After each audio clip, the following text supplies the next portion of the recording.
Welcome back to AM Northwest. Our first guest says the way we navigate grief and loss is outdated, but she only discovered that after she experienced the unexpected death of a loved one. Here to share a new path for grief and loss, we welcome the author of It's Okay That You're Not Okay, psychotherapist Megan Devine. Good to have you with us. Thanks for having me. So talk to me about when your partner died. You had been together for how many years? 5 years. 5 years. And when he died, why did things change for you? Because you were a grief counselor, I understand. I was a psychotherapist, so I was in private practice, and I certainly saw quite a bit of grief in my practice. But when Matt died, it's like this entire other world opened up. And the support that I received both from professionals and from well-meaning friends and family was so far off of the reality that I was living. It was really stunning. Like, what stood out to you? What was the first thing you remember someone saying to you and as they're trying to help you? Yeah, so my first experience with this was actually at the riverside because Matt drowned. We had gone out for just a quick swim, which didn't turn into just a quick swim. Yeah. And at the riverside, we had been waiting for about 2 hours while search and rescue looked for him in the water. And the lead warden came out and stood next to me and said, "I'm sorry, but he's dead." And within about a minute, this very, very sweet crisis worker came over and started handing me information and saying, "Now that you're a widow, you'll need this and this and this, and you need to make," right? Wow. And I'm standing there like, wow, I don't even know what just happened. Right. And you're talking to me about the widowed resources that I need.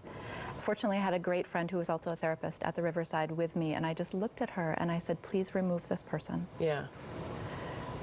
And that was really the first start of it. You know, people were telling me within an hour of his death about the great and glorious future that I was going to have later, and that I wouldn't always feel so bad, and that he would want me to be happy. It just happened. Yeah. It just happened, and that is not the time to be talking about some There are so many things that people say that they should not say, and let's talk about them. One is, everything happens for a reason. I hate that phrase. I hate that one too. I hate that phrase. What reason could there possibly be for burying your 3-year-old child? Right. What reason could there possibly be for a perfectly healthy, happy, normal 35-year-old woman to get stage 4 cancer or find out that she has stage 4 cancer at a normal checkup? Like, there's no reason for that. At least you had him for as long as you did. So that makes up for not ever having them again. Right. You say that sometimes words of comfort feel really bad, and there's a second half of a sentence that the people who are grieving fill in. Yeah, it's that ghost sentence, right? And that's what we just talked about with those, at least they're in a better place, or at least you had them for as long as you did. The second half of that sentence is, so don't feel the way that you feel. So stop feeling so sad. So stop being so destroyed by this. And even though you don't say those words out loud, they're there and they matter. They do. And what about the idea of saying the word death versus loss? That's a really tricky one. So I tend to go with death, died, those sorts of words because there's no ambiguity in there. A lot of people... Because it seems, don't mean to interrupt you, but it seems like when that officer came over and told you he died, that hit you hard. Yeah. But it wasn't ambiguous. It wasn't like, oh, well, we lost him, or, you know. In that context, if they had said we lost him, I would think that he was still somewhere in the water. Right? But even in just a general context, that you lost him, it's like, no. No, if I lost him, I could find him. Yeah. Right. Yeah, and so we've got such a weird relationship with death, especially those more sort of out of order or atypical or out of the natural rhythm of things. We put all of these words around to try to make it gentle. But there's no gentleness there. Right? This is just the reality. Like, somebody died, there's death, death happens. Especially when we're talking to younger kids, if you say things like went to sleep or got lost, that lays down a really strange pattern in their minds that, like, if they have to go to the dentist and the dentist says, we're just gonna have you go to sleep for a little bit, that means something entirely different. One thing I will say is that I tend to follow the grieving person's lead. If they're talking about their partner who passed away, I'm going to use the words passed away, because it's not my job to correct their vocabulary. When I'm talking about grief or when I'm talking about death, I'm going to use death, dead, died, because I feel like it's important to use those words. And because it exemplifies the pain you're in. Yes. Right? Yeah. You say some people feel like there's a certain amount of time that you grieve. How long you grieve, though, is how long you grieve. Yeah.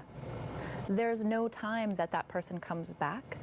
There is no part of your life that missing them doesn't touch. So there's no time that grief ends. We've got this idea that you've got 6 months, maybe 18 months, and then you should be back to normal. And that's just wrong.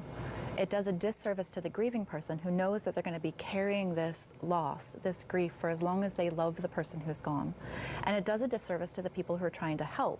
Because if we've got this idea that you should be back to normal in 18 months, then we stop trying to be supportive, we stop trying to help, and we actually fail the people we care about when we don't mean to do that at all. What should we do for someone whose wife or husband or father or mother died? I think the first thing to remember, it's sort of the Rosetta Stone. If you remember this one thing, you're going to be fine. Don't try to fix what can't be fixed.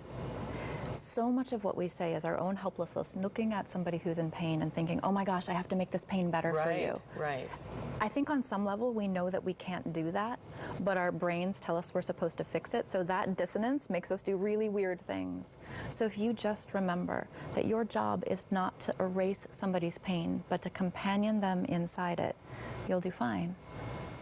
So things like doing something tangible instead of saying, call me if you need anything.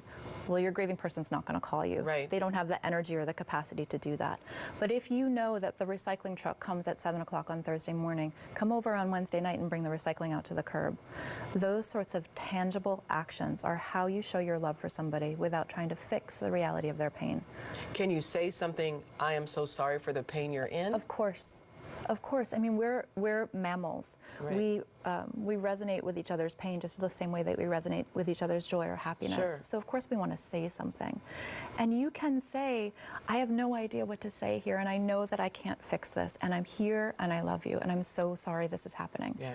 Those are beautiful sentiments. Those are gorgeous things to say. Absolutely. Yeah. The book again is titled, It's Okay That You're Not Okay, Megan Devine. Thank you so much. You That are was so excellent. welcome.